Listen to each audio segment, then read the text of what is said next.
ಕಡೆಯಲ್ಲಿ 5ಕ್ಕೆ 5 ಅಭ್ಯರ್ಥಿಗಳನ್ನ ಗೆಲ್ಲಿಸುವಲ್ಲಿ ಮುಖ್ಯಮಂತ್ರಿ DK Shivakumar success ಆಗಿದ್ದಾರೆ. 5ನೇ ಅಭ್ಯರ್ಥಿಗಳ ಮತಗಳ ಕೊರತೆ ಇದ್ರೂ ಕೂಡ ಸಿಎಂ ರಣತಂತ್ರವನ್ನ ಮಾಡಿದ್ರು. ವಿಧಾನ ಪರಿಷತ್ ಎಲೆಕ್ಷನ್ ನಲ್ಲಿ ಟ್ರಬಲ್ ಶೂಟರ್ ತಂತ್ರ ಸಫಲವಾಗಿದೆ. 5ಕ್ಕೆ 5 ಅಭ್ಯರ್ಥಿಗಳನ್ನ ಗೆಲ್ಲಿಸಿಕೊಂಡಿದ್ದಾರೆ ಡಿಕೆ ಶಿವಕುಮಾರ್. ವಿಧಾನ ಪರಿಷತ್ ಎಲೆಕ್ಷನ್ ನಲ್ಲಿ ಟ್ರಬಲ್ ಶೂಟರ್ ತಂತ್ರ ಸಫಲ ಆಗಿರೋದು. ಸಿಎಂ ಆದ ಮೊದಲ ಬಾರಿಗೆ ನಡೆದ ಚುನಾವಣೆಯಲ್ಲಿ ಗೆಲುವು ದಾಖಲು ಮಾಡಿದ್ದಾರೆ. ಮತಗಳ ಸಂಖ್ಯೆ ಕಡಿಮೆ ಇದ್ರೂ 5ನೇ ಅಭ್ಯರ್ಥಿ ಘೋಷಣೆ ಮಾಡಲಾಗಿತ್ತು. ಬಿಜೆಪಿ ಜೆಡಿಎಸ್ ಶಾಸಕರನ್ನ ಸೆಳೆಯುವಲ್ಲಿ ಸಿಎಂ ಡಿಕೆ ಶಿವಕುಮಾರ್ ಸಕ್ಸಸ್ ಆಗಿರೋದು. ಬರೋಬ್ಬರಿ 11 ಶಾಸಕರನ್ನ ಸೆಳೆದು ವಿನಯ್ ಕಾರ್ತಿಕ್ ಗೆಲ್ಲಿಸಿಕೊಂಡಿದ್ದಾರೆ ಡಿಕೆ ಶಿವಕುಮಾರ್. ಬಿಜೆಪಿ ಜೆಡಿಎಸ್ನ 11 ಶಾಸಕರಿಂದ ವಿನಯ್ ಕಾರ್ತಿಕ್ಗೆ ವೋಟ್ ಮಾಡಲಾಗಿದೆ. ತಂತ್ರ ಪ್ರತಿತಂತ್ರಗಳು ಜೋರಾಗಿ ಇತ್ತು ಅಂತ ನಾನು ಆಗ್ಲೂ ಕೂಡ ಹೇಳ್ತಾ ಇದ್ದೆ. ಆದರೆ ಬೇರೆ ಪಕ್ಷದ ಮತಗಳನ್ನು ಸೆಳೆಯೋದು ಸಣ್ಣ ಮಾತಲ್ಲ. ಆ ತಂತ್ರದಲ್ಲಿ ಡಿಕೆ ಶಿವಕುಮಾರ್ ಅವರು ಮುಖ್ಯಮಂತ್ರಿಗಳು ಸಕ್ಸಸ್ ಆಗಿದ್ದಾರೆ. 11 ಶಾಸಕರಿಗೆ ಸಿಎಂ ಡಿಕೆಶಿ ಕೊಟ್ಟ ಆಫರ್ ಆದ್ರೂ ಏನು? ಭರ್ಜರಿ ಆಫರ್ ಅನ್ನ ಕೊಟ್ಟು ಕ್ರಾಸ್ ವೋಟ್ ಹಾಕಿಸಿದ್ರ ಅಂತ ಹೇಳಿದ್ರೆ ಅಡ್ಡ ಮತದಾನ ಆಯ್ತಾ?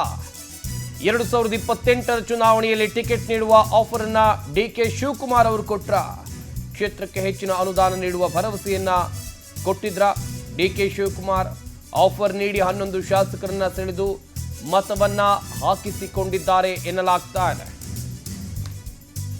ಹಾಗಾದ್ರೆ ಈ 11 ಶಾಸಕರು ಸುಮ್ಮನೆ ಕಾಂಗ್ರೆಸ್ನ ಅಭ್ಯರ್ಥಿಗೆ ವೋಟ್ ಮಾಡಿದ್ರ? ಚರ್ಚೆ ಮಾಡ್ತಾ ಹೋಗೋದಾದ್ರೆ ಇಲ್ಲ ಎನ್ನಲಾಗ್ತಾ ಇದೆ. ಬಿಗ್ ಆಫರ್ ಕಾಂಗ್ರೆಸ್ ಪಾಳ್ಯದಿಂದ ಅಥವಾ ಸರ್ಕಾರದ ವತಿಯಿಂದ ಅವರಿಗೆ ಬಂದಿದೆ ಎನ್ನುವ ಮಾಹಿತಿ. ಒಂದು, ಇಲ್ಲಿ ಕ್ಷೇತ್ರದ ಅಭಿವೃದ್ಧಿಗೆ ಅನುದಾನ, ಮುಂದಿನ ಚುನಾವಣೆಯಲ್ಲಿ ಅವರಿಗೆ ಟಿಕೆಟ್ ನೀಡುವ ಭರವಸೆ, ಹೀಗೆ ಅನೇಕ ವಿಚಾರಗಳ ಕುರಿತು ಆಫರನ್ನು ಕೊಟ್ಟು ಡಿಕೆ ಶಿವಕುಮಾರ್ ಅವರು ಅವರ ಮತಗಳನ್ನು ಸೆಳೆಯುವಲ್ಲಿ ಸಕ್ಸಸ್ ಆಗಿದ್ದಾರೆ ಎನ್ನುವ ಮಾಹಿತಿ ಕಂಡು ಬರ್ತಾ ಇದೆ. ಮಾಹಿತಿ ಕೊಡ್ತಾರೆ ನಮ್ಮ ಪ್ರತಿನಿಧಿ ರೂಪೇಶ್ ಬೈಂದೂರು, ಲೈವ್ನಲ್ಲಿದ್ದಾರೆ. ರೂಪೇಶ್, ಸುಮ್ಮನೆ ಈ 11 ಶಾಸಕರು ಅಡ್ಡ ಮತದಾನವನ್ನ ಮಾಡಿದ್ರ ಅಂತೇಳಿ ಚರ್ಚೆಯನ್ನ ಮಾಡ್ತಾ ಹೋದಂಥ ಸಂದರ್ಭದಲ್ಲಿ ಆಫರ್ ಇಲ್ಲದೆ ಮಾಡೋದಕ್ಕೆ ಸಾಧ್ಯನೇ ಇಲ್ಲ ಎನ್ನಲಾಗ್ತಾ ಇದೆ. ಹಾಗಾದ್ರೆ ಮುಖ್ಯಮಂತ್ರಿ ಡಿಕೆ ಶಿವಕುಮಾರ್ ಅವರು ಈ 11 ಶಾಸಕರಿಗೆ ಕೊಟ್ಟಿರುವಂಥ ಆಫರ್ ಏನು ರೂಪೇಶ್? ಸಂಪತ್, ಇನ್ನೇನೆ ಇಬ್ರು ಮಾತಾಡ್ತಾರೆ. ಒಂದು ಶಿವರಾಮ್ ಹೆಬ್ಬಾರ್ ಹಾಗೆ ಎಸ್ ಟಿ ಸೋಮಶೇಖರ್, ಇಬ್ರು ಕೂಡ ಬಿಜೆಪಿಯಿಂದ ಉಚ್ಚಾಟನೆಗೊಂಡವರು. ಹೀಗಾಗಿ ಇವರು ಮಾತಾಡ್ತಕ್ಕಂಥ ಸಂದರ್ಭದಲ್ಲಿ ಹೇಳಿದ್ರು, ನಮ್ಮ ಕ್ಷೇತ್ರಕ್ಕೆ ಸಾಕಷ್ಟು ಸಮಸ್ಯೆಗಳಿದೆ, ಈ ಸಮಸ್ಯೆಗಳನ್ನು ಬಗೆಹರಿಸಿಕೊಡೋದಾಗಿ ಡಿ ಕೆ ಶಿವಕುಮಾರ್ ಹೇಳಿದ್ದಾರೆ. ಇದಕ್ಕೋಸ್ಕರವಾಗಿ ನಾವು ಬಿಜೆಪಿ ವಿರುದ್ಧವಾಗಿ ಅದೇ ರೀತಿ ಕಾಂಗ್ರೆಸ್ ಪರ ಮತವನ್ನ ಚಲಾಯಿಸ್ತಾ ಇದ್ದೇವೆ ಅಂತೇಳಿ ಹೇಳಿದ್ದಾರೆ. ಆದರೆ ಇಲ್ಲೀಗ ಸಂಪೂರ್ಣವಾಗಿ ಒಂದು ವಿಚಾರ ಅಂತೂ ಸ್ಪಷ್ಟವಾಗ್ತಾ ಹೋಗುತ್ತೆ. ಎಲ್ಲ 11 ಜನ ಶಾಸಕರು ಪ್ಲಸ್ 2, 11 ಪ್ಲಸ್ 2 ಅಂತ ಹೇಳಿದ್ರೆ ಒಟ್ಟು 13 ಆಗುತ್ತೆ. ಹೀಗಾಗಿ ಇಷ್ಟು ಜನ ಏನ್ ಮಾಡ್ತಾರೆ ಅಂತ ಹೇಳಿದ್ರೆ ಇಲ್ಲಿ ಒಂದಿಷ್ಟು ಬೇಡಿಕೆಗಳಿರುತ್ತೆ, ಅದು ಕೂಡ ಕ್ಷೇತ್ರದ ಅಭಿವೃದ್ಧಿ, ಹಾಗೆ ಒಂದಿಷ್ಟು ವಿಚಾರ ಅಂತ ಹೇಳಿದ್ರೆ ಈಗ ಏನೇನು ಹಣಕಾಸು ಕೊಡಬೇಕು, ಈಗ ಯಾವುದು ಕ್ಷೇತ್ರದ ಅಭಿವೃದ್ಧಿ ಸಂಬಂಧಪಡುತ್ತೆ, ಇದನ್ನ ಕೊಟ್ಟಿರ್ತಾರೆ. ಆದ್ರೆ ಡಿ ಕೆ ಶಿವಕುಮಾರ್ ಅವರು ಕೇವಲ ಈ ಆಫರ್ ಮಾತ್ರ ಕೊಟ್ರ ಅಂತ ಹೇಳಿದ್ರೆ ಇಲ್ಲಿ ಯಾರು ಕೂಡ ನಂಬಲಿಕ್ಕೆ ಸಾಧ್ಯ ಆಗೋದಿಲ್ಲ. ಯಾಕಂತ ಹೇಳಿದ್ರೆ 5ನೇ ಅಭ್ಯರ್ಥಿಯಾಗಿ ಯಾರೋ ಪಕ್ಷನಿಷ್ಠರಿಗೆ ಯಾರು ಕೂಡ ಹಣಕಾಸಿನ ಬಲ ಇಲ್ಲದೆ ಇದ್ದವರಿಗೆ ಕೊಟ್ಟಿದ್ರೆ ಇಲ್ಲಿ ಸಮಸ್ಯೆ ಆಗ್ತಾ ಇತ್ತು. ಯಾವತ್ತೂ ಕೂಡ ತಂತ್ರಗಾರಿಕೆಯನ್ನು ಮಾಡುವಾಗ ಅದೇ ರೀತಿಯಾಗಿ ಮಾಡ್ತಾರೆ. ವಿನಯ್ ಕಾರ್ತಿಕ್ ಅವರು ಕೆಪಿಸಿಸಿ ಖಜಾಂಚಿ ಆಗಿದ್ದವರು, ಅವರಿಗೆ ಟಿಕೆಟ್ ಕೊಡೋದ್ರ ಮೂಲಕವಾಗಿ ಎಲ್ಲೋ ಒಂದ್ ಕಡೆ ಅವ್ರಿಗೆ ಟಿಕೆಟ್ ಘೋಷಣೆ ಮಾಡಿದಾಗಲೇ ಕುದುರೆ ವ್ಯಾಪಾರ ಜೋರಾಗ್ತಾ ಇದೆ ಅನ್ನುವಂಥ ಲೆಕ್ಕಾಚಾರಗಳಿತ್ತು. ಹೀಗಾಗಿ ಇಲ್ಲಿಗ ವಿನಯ್ ಕಾರ್ತಿಕ್ ಅವರಿಗೆ ಟಿಕೆಟ್ ಕೊಟ್ಟಿದ್ದೆ ಇಲ್ಲಿ ಒಂದು ದೊಡ್ಡ ಮಟ್ಟ ಚರ್ಚೆ ಆಗಿತ್ತು. ಯಾಕಂತ ಹೇಳಿದ್ರೆ ಈ ರೀತಿಯಾಗಿ ಒಂದು ದೊಡ್ಡ ಮಟ್ಟಕ್ಕೆ ಹಣದ ಹೊಳೆನೇ ಈ ಚುನಾವಣೆಯಲ್ಲಿ ಹರಿಬಹುದು ಅಂತ ಹೇಳಿ ಹಣದ ಹೊಳೆನೂ ಕೂಡ ಇಲ್ಲಿ ಹರಿಸಿರ್ತಾರೆ. ಅದೇ ರೀತಿ ಬೇರೆ ಬೇರೆ ಬೇಡಿಕೆಗಳನ್ನು ಕೊಟ್ಟಿರ್ತಾರೆ.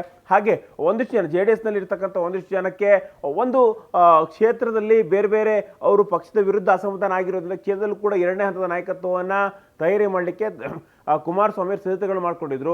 ಉದಾಹರಣೆಗೆ ಹನೂರು ಹಾಗೆ ಚಾಮುಂಡೇಶ್ವರಿ ಸೇರಿದಂತೆ ಹಲವಾರು ಕ್ಷೇತ್ರದಲ್ಲಿ ಪಕ್ಷದ ಕೆಲ ಹಂತದ ನಾಯಕರೇ ಹೈಕಮಾಂಡ್ಗೆ ಒಂದು ದೂರನ್ನು ಕೊಟ್ಟು ದೇವೇಗೌಡರು ಕುಮಾರಸ್ವಾಮಿ ದೂರು ಕೊಟ್ಟು ಜಿ ಟಿ ದೇವೇಗೌಡರು ಹನೂರು ಅವರು ಕರೆಕ್ಟಾಗಿ ಕೆಲಸ ಮಾಡ್ತಾ ಇಲ್ಲ, ಹೀಗಾಗಿ ನೀವು ಅಭ್ಯರ್ಥಿಗಳನ್ನು ಘೋಷಣೆ ಇವಾಗಲೇ ಮಾಡಬೇಕು ಅಂತೇಳಿ ಹೇಳ್ಕೊಂಡಿದ್ರು.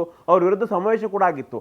ಹೀಗಾಗಿ ಅವರಿಗೆ ಒಂದು ಸ್ಥಾನವನ್ನು ಭದ್ರ ಮಾಡ್ಕೊಳ್ಬೇಕು, ಜೆ ಡಿ ಎಸ್ ಇಲ್ಲ ಅಂತ ಹೇಳಿದ್ರೆ ಕಾಂಗ್ರೆಸ್ನಾದ್ರೂ ಕೂಡ ತಾವು ಕ್ಷೇತ್ರವನ್ನು ಗಟ್ಟಿ ಮಾಡ್ಕೊಳ್ಬೇಕಾಗತ್ತೆ.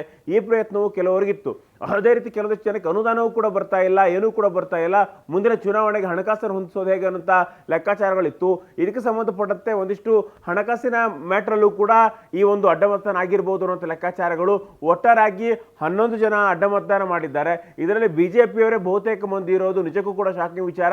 ಯಾಕಂತ ಹೇಳಿದ್ರೆ ಇಡೀ ದೇಶಾದ್ಯಂತ ಬಿಜೆಪಿ ಹೇಳ್ತಾ ಇರುತ್ತೆ, ಆಪರೇಷನ್ಗಳನ್ನು ಮಾಡ್ತಾ ಇರುತ್ತೆ, ಬೇರೆ ಬೇರೆ ಪಕ್ಷವನ್ನ ಒಡೆದು ಆಳುವ ನೀತಿಯನ್ನು ಅನುಸರಿಸ್ತಾ ಇದಿರುತ್ತೆ ಅಂತೇಳಿ ಕಾಂಗ್ರೆಸ್ ಆರೋಪ ಮಾಡ್ತಾ ಇತ್ತು. ಇದೀಗ ಬಿಜೆಪಿಗೆ ತೀವ್ರ ಮುಖಭಂಗ ಆಗಿದ್ದು ರಾಜ್ಯದಲ್ಲಿ ಒಟ್ಟಾರೆಯಾಗಿ 5 ಜನ ಬಿಜೆಪಿಗರು ಅಡ್ಡ ಮತದಾನ ಮಾಡಿದ್ದಾರೆ. ಇವೆಲ್ಲವೂ ಕೂಡ ನಿನ್ನೆ ರಾಜ್ಯ ಬಿಜೆಪಿ ನಾಯಕರ ರಿಯಾಕ್ಷನ್ ನೋಡಬೇಕಿತ್ತು, ಅವರ ಮುಖದ ಛಾಯೆ ನೋಡಬೇಕಿತ್ತು. ಇದೆಲ್ಲವೂ ಕೂಡ ಗೊತ್ತಾಗ್ತಾ ಇತ್ತು. ಹೈಕಮಾಂಡ್ ಕೂಡ ಗರಂ ಆಗಿದೆ ಬಿಜೆಪಿ ನಾಯಕರ ಮೇಲೆ. ಸಂಪತ್, ಥ್ಯಾಂಕ್ ಯು ರೂಪೇಶ್ ತಮ್ಮೆಲ್ಲ ಡೀಟೇಲ್ಸ್ಗಾಗಿ.